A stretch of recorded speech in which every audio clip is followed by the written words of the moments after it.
Welcome to the How to Be Awesome at Your Job podcast, the show where brilliant professionals share how to sharpen the universal skills required to flourish at work. Enjoy more career fun, wins, meaning, and money with your host, Pete Makaitis. Hello, and thanks for joining us here for episode 462 with Pam McLean. We are talking about how your inner landscape and self-awareness picture impacts what you're able to do in leadership and impacting others. You'll learn 1, the most common obstacle to developing your leadership potential. 2, how to address self-limiting beliefs. And 3, the most critical internal areas to develop. So if you want to check out the show notes or the transcript or the links to items we've referenced, it's over at awesomeatyourjob.com/ep462. And you can also simply tap in the episode description there to tap that directly with fewer taps than AWESOME at your job, right? You could just tap in the episode notes or details or description in your podcast app player and tap it to capture it that way. Same thing with our sponsors. That's pretty cool. Now, here's Pam's story. Pamela McLean is the CEO and co-founder of the Hudson Institute of Coaching, which provides consulting to organizations worldwide, working in the arenas of clinical and organizational psychology and leadership coaching and development. Pam has worked with hundreds of organizational leaders and seasoned professionals inside organizations and in solo practice to deepen and strengthen their coaching skills. Pam is the author and co-author of several books, articles, and white papers focused on coaching, human development, and transformational learning. Her titles include The Completely Revised Handbook of Coaching and Life Forward, Charting the Journey Ahead. Big thanks to Pamela for sharing her wisdom with us, and big thanks to our sponsors. Check them out. One sponsor to check out is Harvard Business Review. This brilliant magazine, published at hbr.org, is the leading destination for smart management thinking. Fun fact, HBR has been mentioned in 108 episodes of the show. That's because HBR has great stuff that comes up often. They've got explainer videos, podcasts, real-world case studies, and much more. I think of HBR each night that I put on my special orange glasses. Their article, Will Blue Light Glasses Improve Your Sleep?, revealed that those who wore them reported better sleep and a 7% improvement in work performance as compared to those who wore the sham glasses. So I cite HBR anytime anyone tells me that I look silly wearing them. Now, much of HBR's content is available for free when you sign up at their site. Subscriptions that get you unlimited content cost $10 a month. If you visit hbr.org/subscriptions and enter the promo code AWESOME, you can save 10% off of that subscription. Again, to save 10% off of your HBR subscription, go to www.hbr.org/subscriptions and enter the promo code AWESOME. And big thanks to our sponsor, Acorns. Acorns makes it easy to start automatically saving and investing for your future. You don't need a lot of money or expertise to invest with Acorns. In fact, you can get started with just your spare change. Acorns recommends an expert-built portfolio that fits you and your money goals, then automatically invests your money for you. NerdWallet.com, whom I love on these sorts of matters, gives Acorns a whopping 4.7 stars and says, quote, if you want to make the most of your spare change, there's no better place to do that than Acorns. Head to acorns.com/awesome or download the Acorns app to start saving and investing for your future today. And we got a legal disclaimer here. It may not be representative of all clients. Tier 1 compensation provided. Compensation provides an incentive to positively promote Acorns. View important disclosures at acorns.com/awesome. Investing involves risk, including the loss of principal. Please consider your objectives, risk tolerance, and Acorns' fees before investing. Acorns Advisors LLC, Acorns, is an SEC-registered investment advisor. Brokerage services are provided to clients of Acorns by Acorns Securities LLC, member FINRA/SIPC. For more information, visit acorns.com. Now, here's Pam. Pam, thanks for joining us here on the How to Be Awesome at Your Job podcast. So happy to be with you. Well, I'm excited to dig into your wisdom, and I first want to hear a little bit about your fondness for bird watching. That's great. Well, I've been a bird watcher for a long time, and it is interesting that there are a lot of bird watchers in the world. It turns out I grew up on the prairie, right on the border of Manitoba, up in the corner of North Dakota, Minnesota. And when one grows up on a farm on the prairie, the appreciation for wildlife is accentuated. And I've just carried that through all of my life. Oh, cool. And so you can identify the birds then readily? Like, that's a yellow-tailed, blue belly. I mean, there's always room for improvement, but I do have a repertoire that I can identify. Yes, that's good. Well, bird watching, it seems like a relaxing hobby, as opposed to, I don't know, bungee jumping. Much more relaxing. And it's everywhere. You don't have to go find a bungee jump. There are birds everywhere. So it's a wonderful thing. Mm-hmm. Well, so I'm intrigued. So you've also done a lot of human watching and observing and coaching and training of coaches. So, boy, there's so many things I want to dig into, but I'm just going to start big and ask. Coaches really have a privileged way of and view, I'd say, of the human condition and how we really operate deep down. So I'd love to know, what have you found is the most surprising or striking or reliable insight into how we humans tick that you've discovered from all your decades of coaching and coach training? Great question. Definitely a broad one. There's several things that come to my mind. One is in the world of coaching, especially leadership coaching, which is really what I have spent the last 30 years in here at Hudson. One theme is that almost all leaders want to do their best work. They want to be at their best. So that's quite something to work with people who are willing to continue to grow and develop. That is, I think, one of the unique features of leadership coaching. Another one that is interesting, Peyton, and I spent my first half of my career as a clinical psychologist and then now as a leadership coach or running a leadership coaching organization. One of the other things that I see as a theme is that change is hard for all of us. That to make a change, even what might seem like a small change, takes a lot of conscious effort. And that is part of what makes coaching valuable, to have someone walking alongside you and helping to look at how you can build some practices and continue to make some shifts that are really going to matter for you. But it strikes me, the longer I've been doing this, the more impressed I am with how hard it is for most of us to make a change, even when we want to, even when we know it would be good for us. That our natural inclination is to live in habit, to live in the routines that we know well, even when we're not very happy with them. I'm reminded of the oddest things sometimes in the podcast interviews. And now I'm thinking about an old Dane Cook, a comedian, joke about someone in a bad romantic relationship. And her friends are saying, you should just get out. You should just get out of there. Just get out. What's wrong? Just go. And she's like, well, it's not that simple, Karen. My CDs are in his truck. And I just think there's so much truth to that. Like, yeah, there's a few changes that have to happen, and that's hard to do. Yeah, that's right.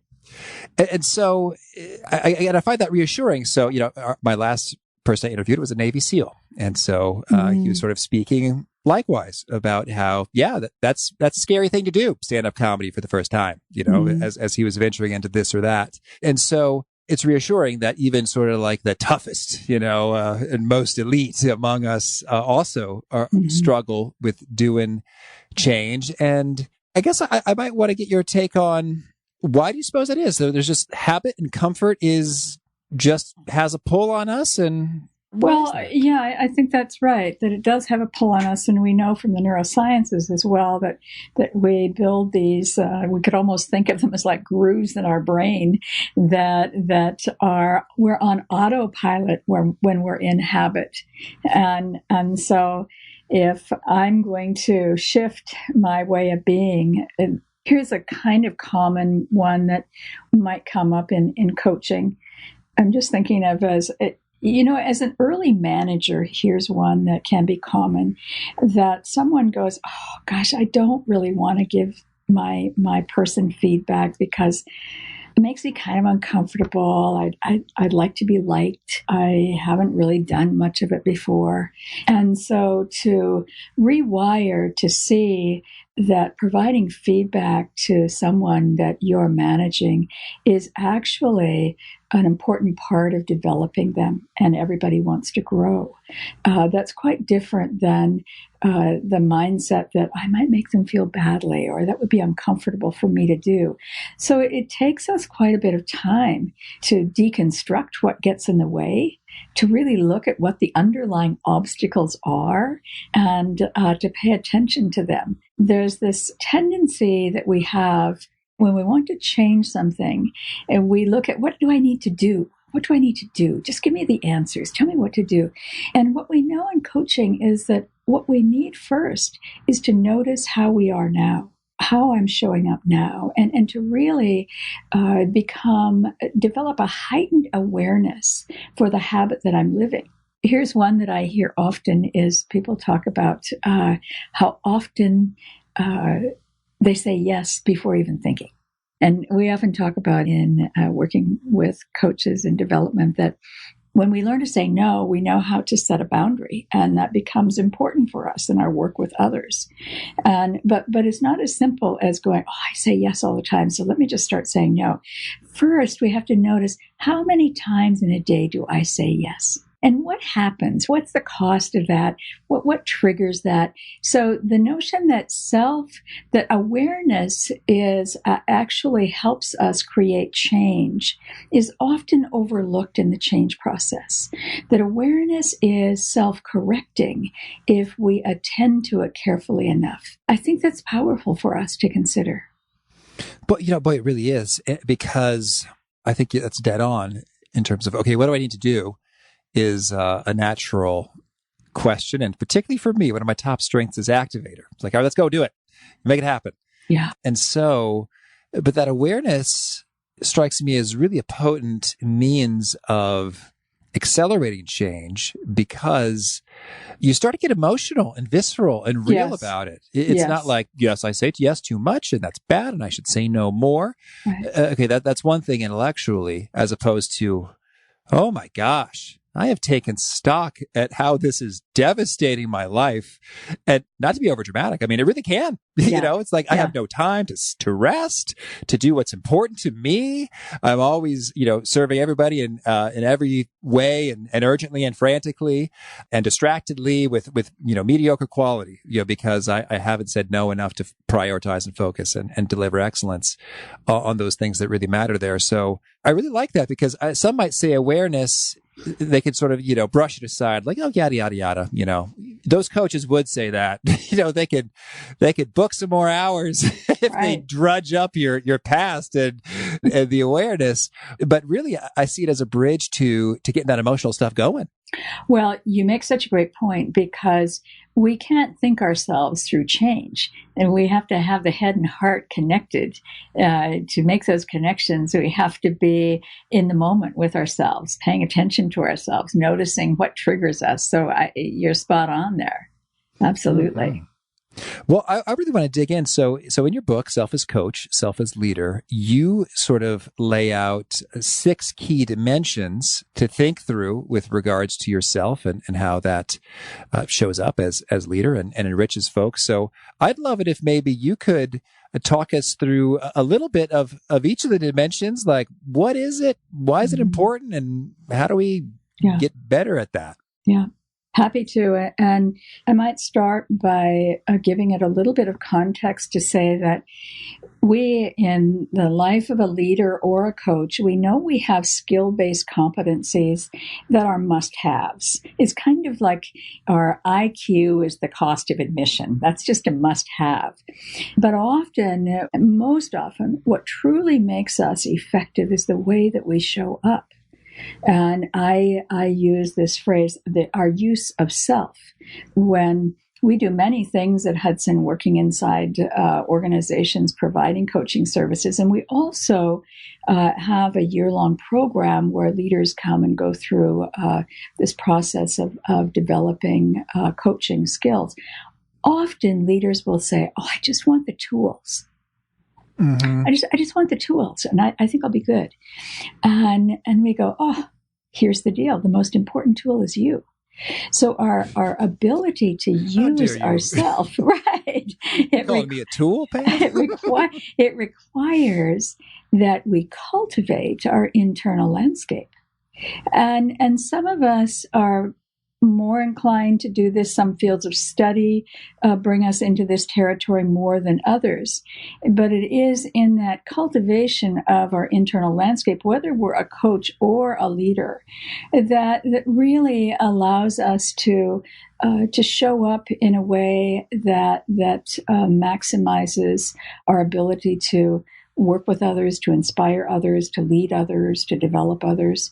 And so one of the things I start with in the book is I talk a bit about this notion that while in coaching, our work is not the same as in psychology or psychotherapy, where we might naturally go back and take a look at the family of origin and do some deconstruction and some reconstructing.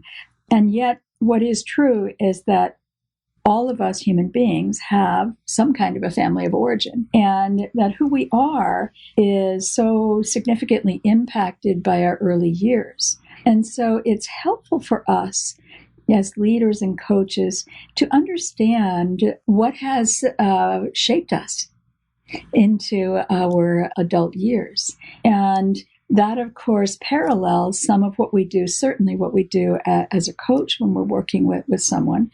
If you just imagine that some people might call our ways of being, we have self-limiting beliefs. You hear this, right? Mm-hmm. And others might say that we have narratives that we live in, or I often talk about stories that we have.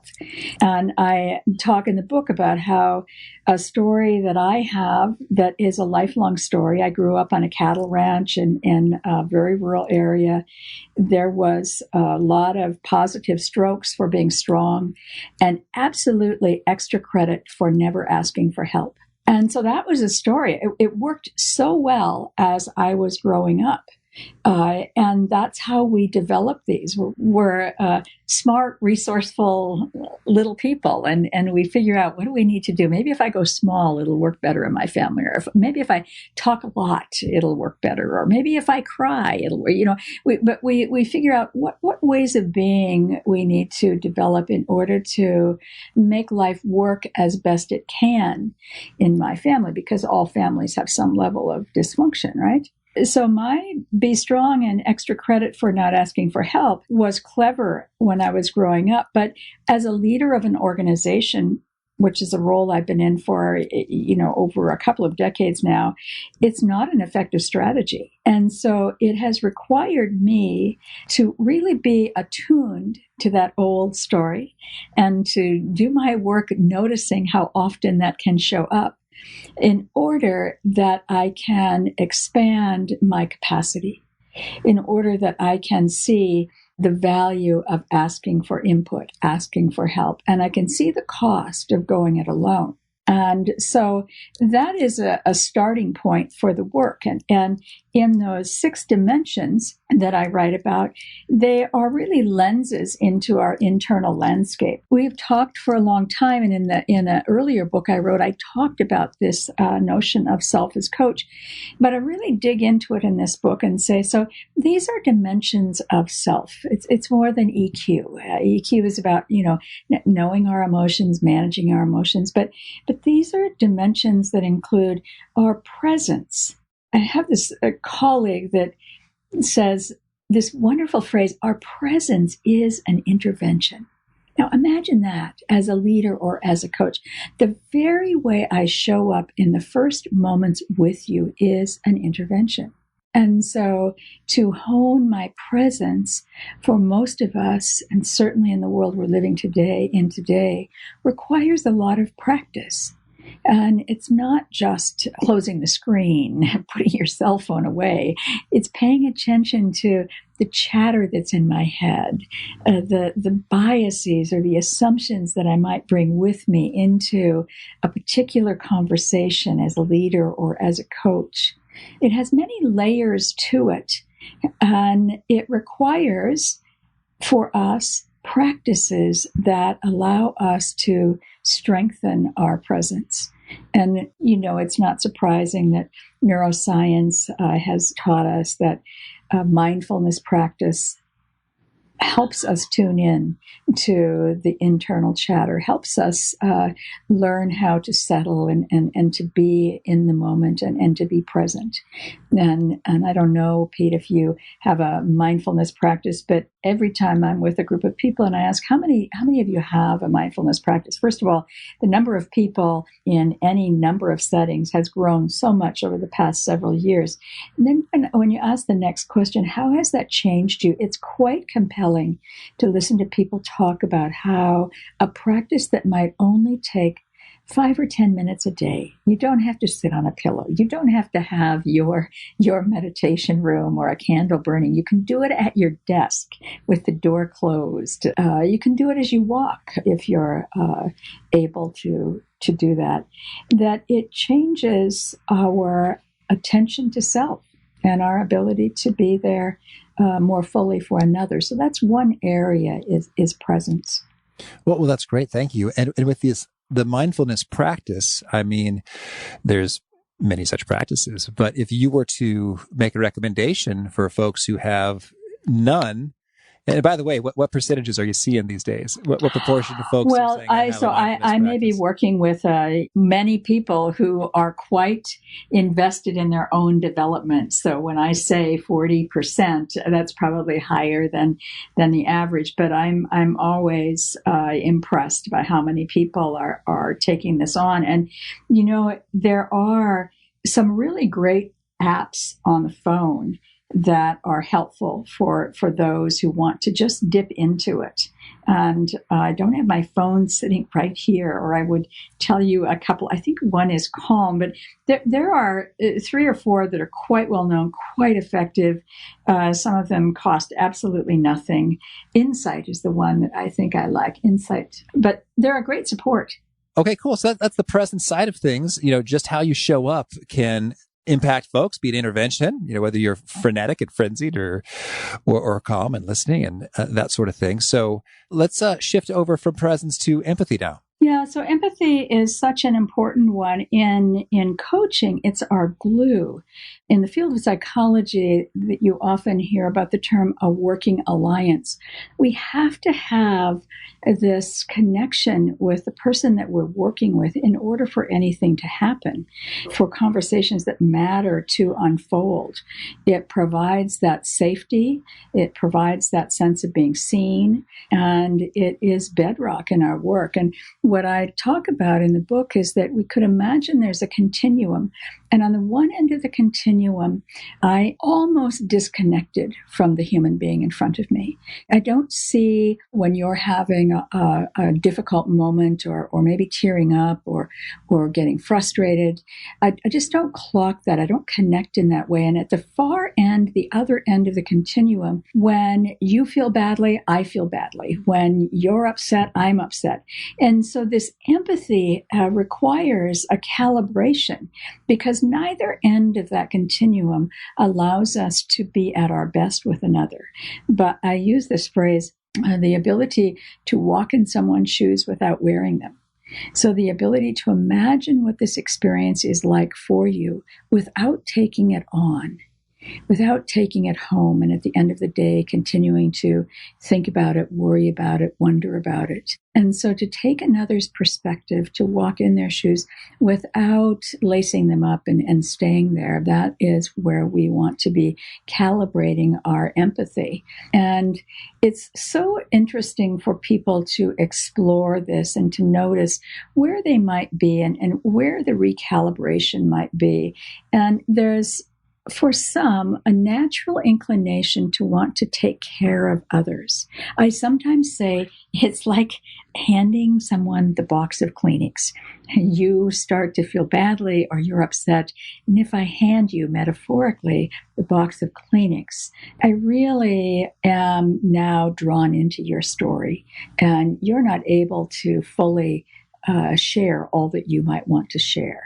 So when someone... You're saying the handing of the box of Kleenex is like a distancing? Yeah, it's like... Okay, take care of yourself now. Yeah, that's enough. That's enough. That's enough, right? Okay. Get yourself together, or everything's going to be okay. We've all been in those situations where we're going through something that's hard. And even good friends will say, you're really strong. You're going to be fine. Oh, I know that you're going to get through this. And it's a conversation stopper because that's not where I am at that time. And so having that ability to stay with, to connect with and be with someone wherever they are, in many ways is a bit of an art for us, and certainly requires that presence, that mindfulness to maximize that. Well, that's really helpful there in terms of, don't say everything's okay or you're going to be super strong, or hand them a box of Kleenex and sort of in terms of sort of shutting it down, but do kind of imagine what it's like to experience that and to be there, but without taking it home or to own those shoes.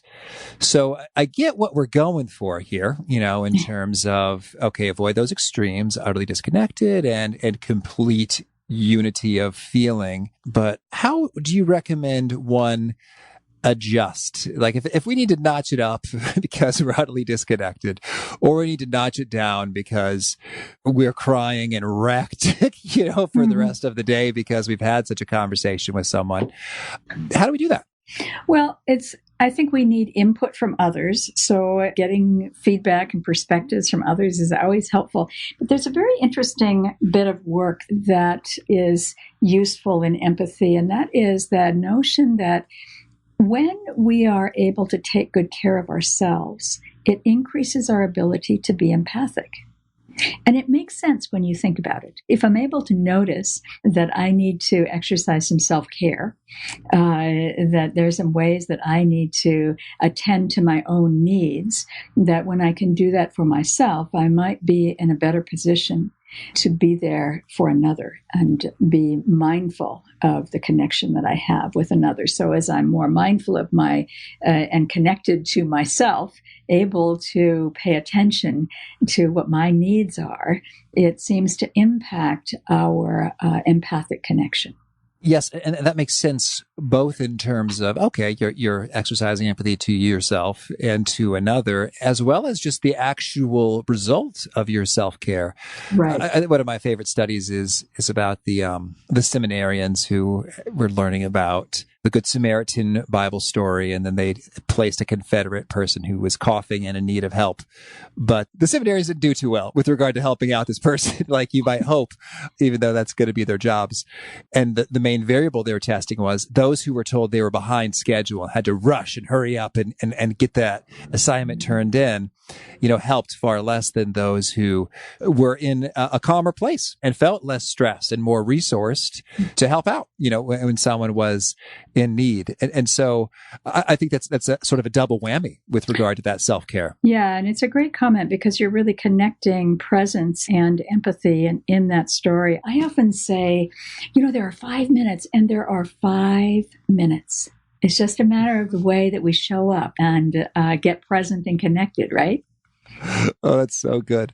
Those who are reading the transcripts are not going to capture the power of what you just said, but it's hitting home for me. Thank you. Yeah. Well, awesome. So, all right, we talked about presence and empathy. How about range of feelings? Yeah, so range of feelings is an interesting one that connects back to how our early years were. And this notion that most of us, here's a story I tell in the book about, I have a colleague whose early years, she's Italian.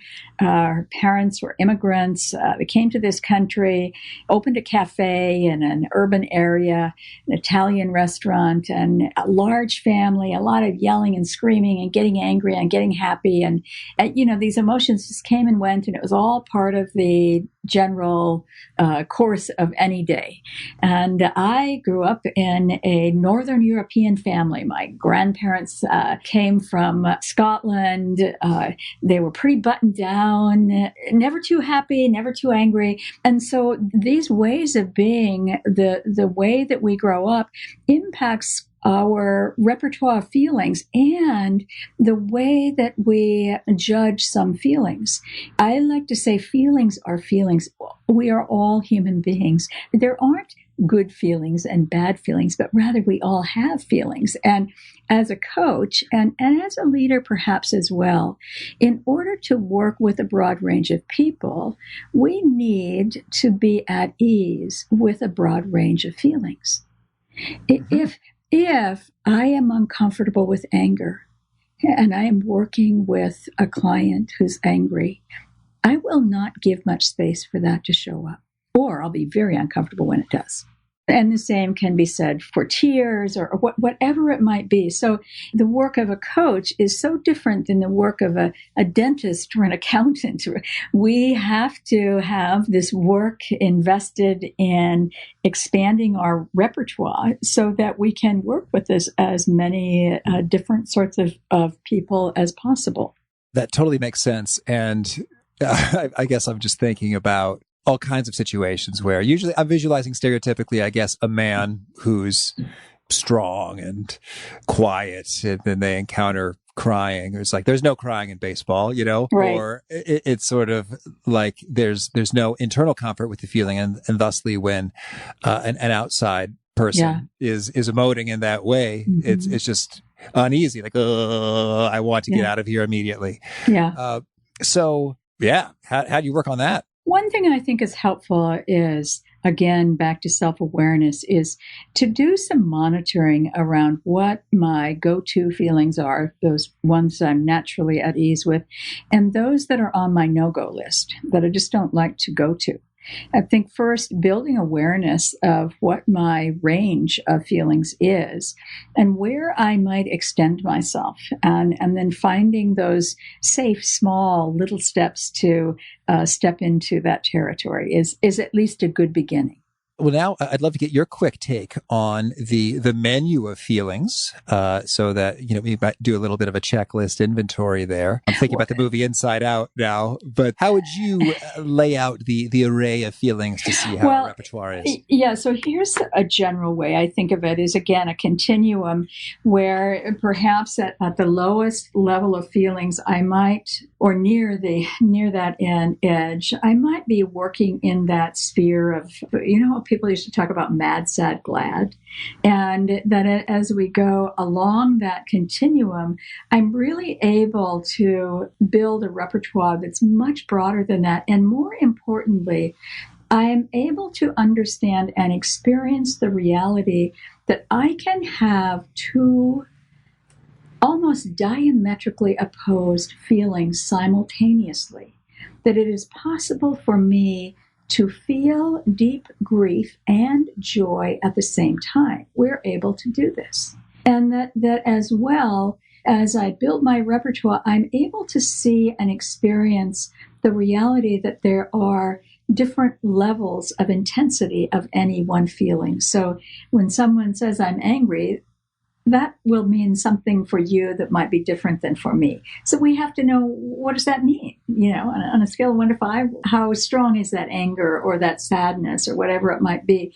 So I think that in the world of coaching and certainly in leadership as well, for us to have a depth of understanding about the range of feelings, the intensity of feelings, the possibility that feelings that seem contradictory can actually be overlapping and simultaneously experienced, that ability to really have a rich collection of accessible feelings matters.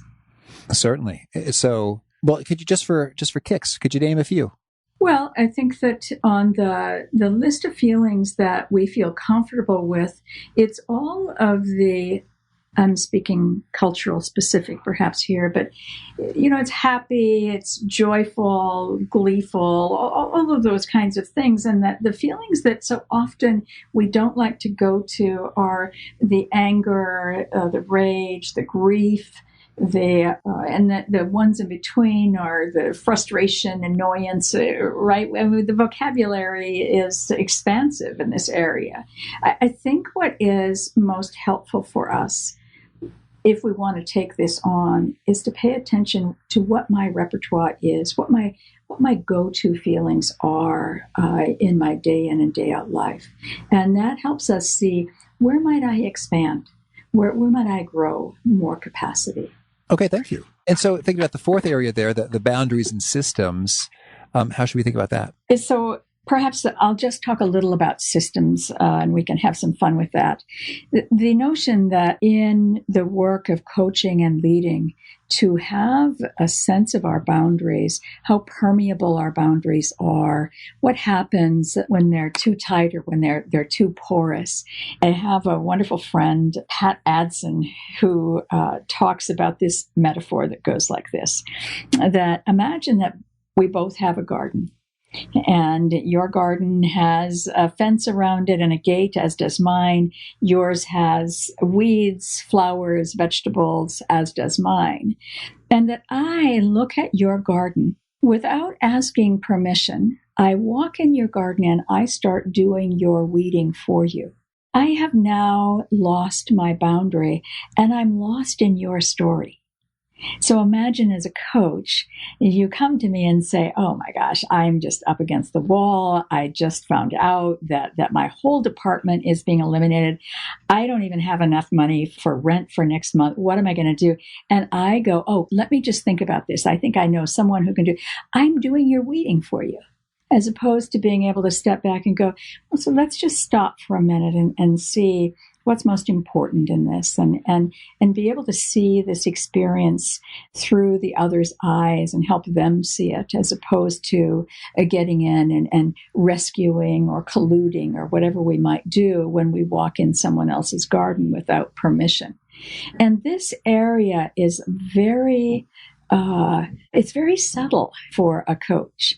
For a leader, I think it so often comes in the form of hearing about a situation, and instead of stepping back and asking some questions and thinking alongside someone, you move into telling someone what to do, just giving them your answer, and without any regard for what's unique about this for them.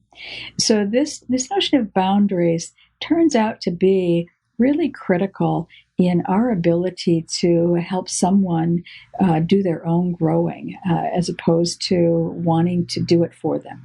So many of these boundaries are just for your own behavior. They are. Absolutely. As opposed to, I'm not going to allow you to cross this boundary. It's like, I am not going to cross this boundary. Yes, that's right. Yeah, that's right. Yeah, I was talking to someone the other day in the field of drug and alcohol, and we were having this great conversation about it. It's so glaring in this that so often what becomes the biggest hurdle is in the family system, that collusion, that continually rescuing someone. And if someone can hold a firmer boundary and resist doing that, it allows the other to take the steps that are either going to lead to growth, or maybe take them to where they need to go before they decide that they're ready to make a change.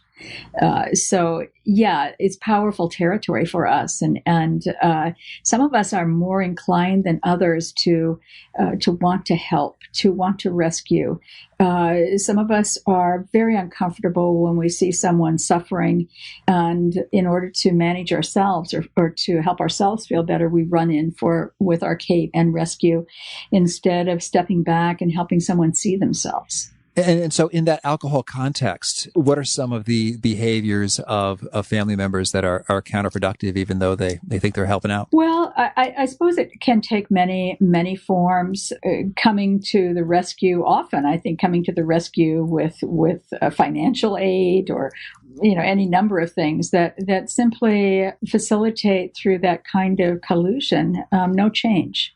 Right. So you sort of prevent the feeling of consequences, ramifications, right? Yes, kind of rock bottom unpleasantness that can be the force for change. Mm-hmm.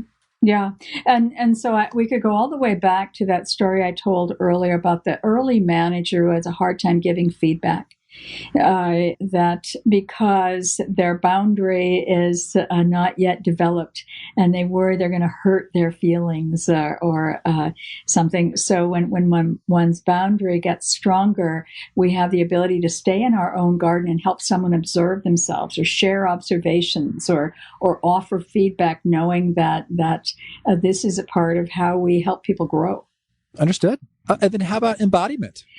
Yeah, so, there's this wonderful woman, Wendy Palmer, who wrote a book called Leadership Embodiment. And she says the way we sit and stand changes the way we think and feel.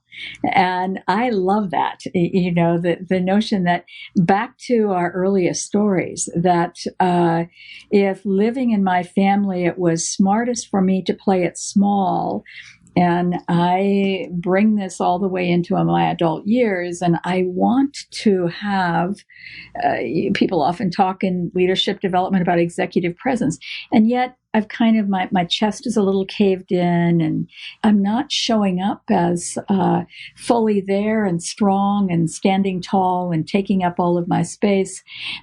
Our embodiment, our ability to embody that which we are as coach or leader, it is a powerful source of strength for us and a way to center ourselves. We're not living, although many of us try, from the neck up, right? We have an entire body. And so to be able to fully experience our body, to pay attention to the somatic triggers that show up, that help inform what might happen next, and to center ourselves fully in the moment, it helps us in every way that we've just talked about. It helps us be more present. It helps us connect with the other. It helps us tune into our own feelings. And it helps us hold boundaries that are going to be more helpful in our work. Well, and I'd love it if maybe you could lay out, again, a couple menu options, if you will, in terms of, embodiment A, B, C, D, each create dramatically different yet helpful emotional states from which to operate. Yes, I think that one can have a lot of fun experimenting in this area.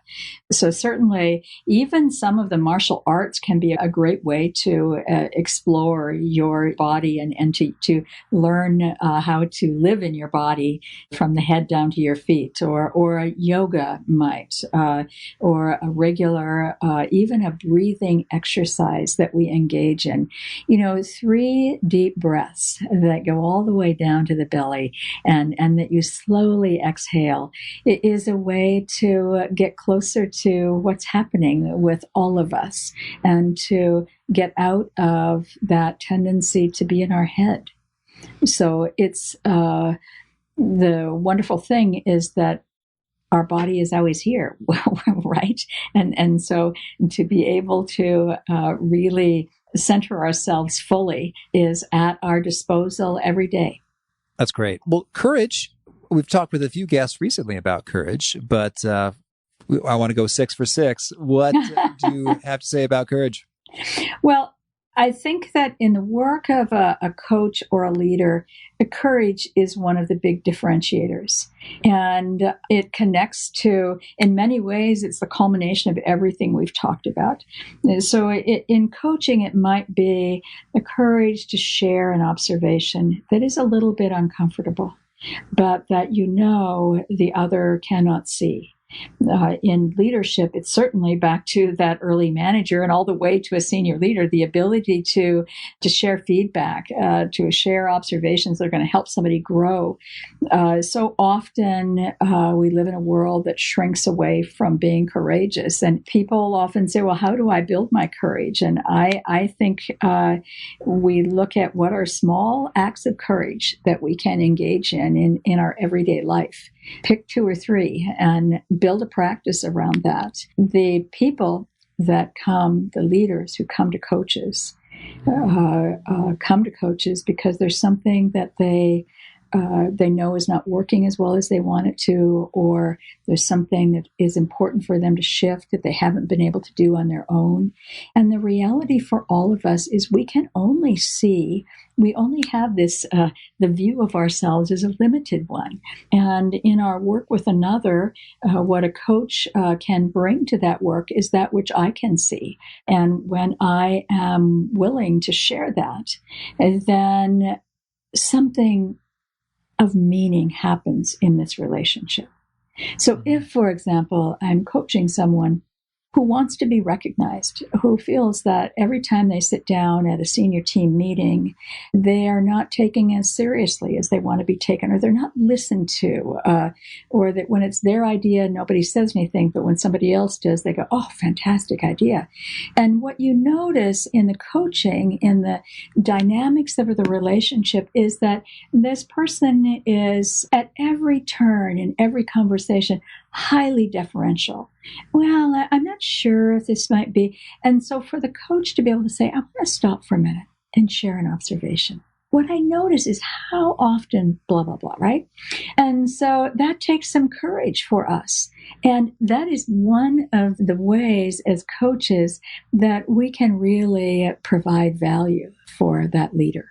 Well, Pam, this is so much good stuff. I want to make sure that we don't have a uber long episode in responding to my listener feedback. So tell me, is there anything else you really think is important for professionals to know about your world of coaching expertise before we shift gears and hear about some of your favorite things? No, I think, maybe my final comment might be that what we're really talking about here are kind of meta skills that have an enormous impact on how we are able to effectively show up in our roles as leader or coach. And there is no destination. This is a journey. We're always in development. All right. Well, now could you share with us a favorite quote, something you find inspiring? Well, here's one. I have a colleague in the UK, Edna Murdoch, who has a quote. She says, "Who you are is how you coach." And that just speaks so much, gets to the heart of this work on Self as Coach, that who we are is how we coach, it's how we lead, it's how we show up. And so we need to know who we are. And how about a favorite study or experiment or bit of research? Well, so many different areas. I think that in the world we're living in today, the work that's happening in neuroscience is particularly relevant for us to understand the science of the brain, the science of the body is more important than ever. And so I definitely dip into that regularly. And how about a favorite book? A couple that I'm crazy about recently. There's a book Tasha Eurich wrote, Insight, and we had her on the show. It's fantastic. I think she just hits it on the nail that we have to have this input from others to see all of ourselves. Another one who would be great on your show is James Hollis, who wrote his most recent book, Living an Examined Life. Fantastic, a short read. And how about a favorite tool, something you use that helps you be awesome at your job? Oh, my goodness. I don't know that I have a favorite that comes to mind, but I am pretty disciplined, and anything that holds me accountable is helpful in the area of tools. And what does hold you accountable? I have a practice at the beginning of each week, and I do a sort of an Uber practice at the beginning of each month to really spend time getting focused on what is most important, high level and kind of medium level, and then in the weeds. And I stay attuned to that as I go through my week to make sure that I accomplish what's most important. And how about a favorite habit? My favorite habit these days is I'm an very early riser. And of course the sun is coming out earlier at this time of the year. I love to go for a walk. I live at the kind of peak of a canyon. And so I go up to the very top and get to look out on the Pacific Ocean and walk all the way down. And that's just a beautiful habit. And is there a particular nugget you share that really seems to connect and resonate with your audiences? I mentioned before that this nugget that colleague Dorothy Siminovich gave me years ago, and that is that our presence is an intervention. I do think that people resonate with that, and that it reminds us that the way we show up in the first few seconds, that is how we're seen by others. So that one is one of my favorites. And if folks want to learn more or get in touch, where would you point them? Our website is www.hudsoninstitute.com. There is as well, when you go to that website, there is a special resource center for Self as Coach, Self as Leader that has videos and worksheets and all sorts of resources. And do you have a final challenge or call to action for folks seeking to be awesome at their jobs?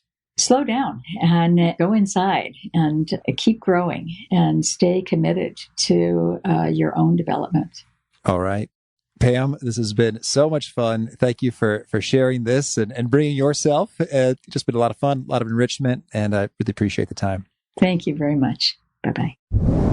I really appreciated Pam's take on the range of feelings in particular, because it's like, I think it's really true. We do have our go-to feelings, and there are certain feelings that make us uncomfortable. And we might just assume that everybody's that way, but they're really not.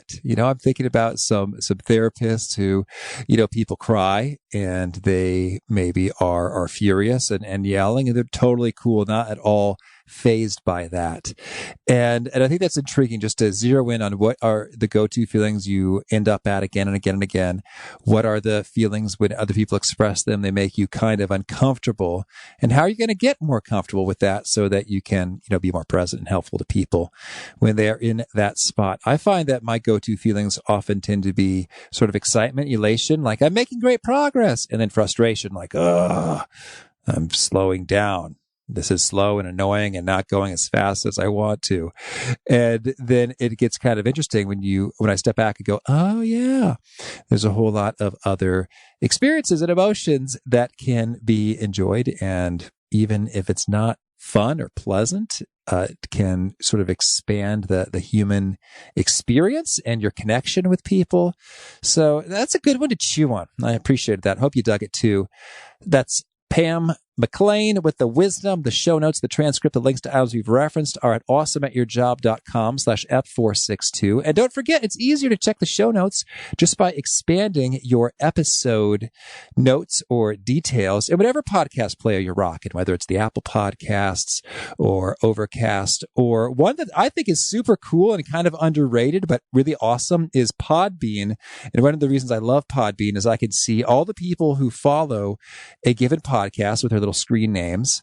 And then I can tap their screen name and see all the other podcasts that they follow. So if I want to see, hey, what are cool listeners of How to Be Awesome at Your Job also listening to, I can find that out in Podbean, which is pretty nifty. I don't think I've seen that anywhere else. Maybe I'm just out of the loop and not cool, but Podbean really works and is quick and easy and fun to play around and do that and kind of comment and get a little bit social with yourself. So anyway, that was an aside to just say that you can check out the show notes by tapping episode notes in many apps, and Podbean is one such app. So I hope you punch subscribe in your podcast playing app of choice as well. If you do, you'll catch our next guest. It is Scott Jeffrey Miller. He is from Franklin Covey, and boy, they are batting 1,000, the Franklin Covey guys. He is talking about how to turn your management messes into leadership successes. I hope to catch you there. In peace. Thanks for listening. To get the most out of the show, we recommend 2 key things. First, check out the extra resources at awesomeatyourjob.com. You can find this episode's transcript and links, as well as the perfect episode for your situation. You can search the full text transcripts of hundreds of episodes or explore episodes tagged by topic and competency covered. Second, subscribe to the podcast and get future episodes automatically. You can subscribe by telling Siri and several other smartphones and speakers, subscribe to the How to Be Awesome at Your Job podcast, or by tapping subscribe in your podcast player of choice. If you'd like some extra help figuring out podcasts and how subscriptions work, visit awesomeatyourjob.com/subscribe for guidance. Hope to catch you on the next episode of How to Be Awesome at Your Job.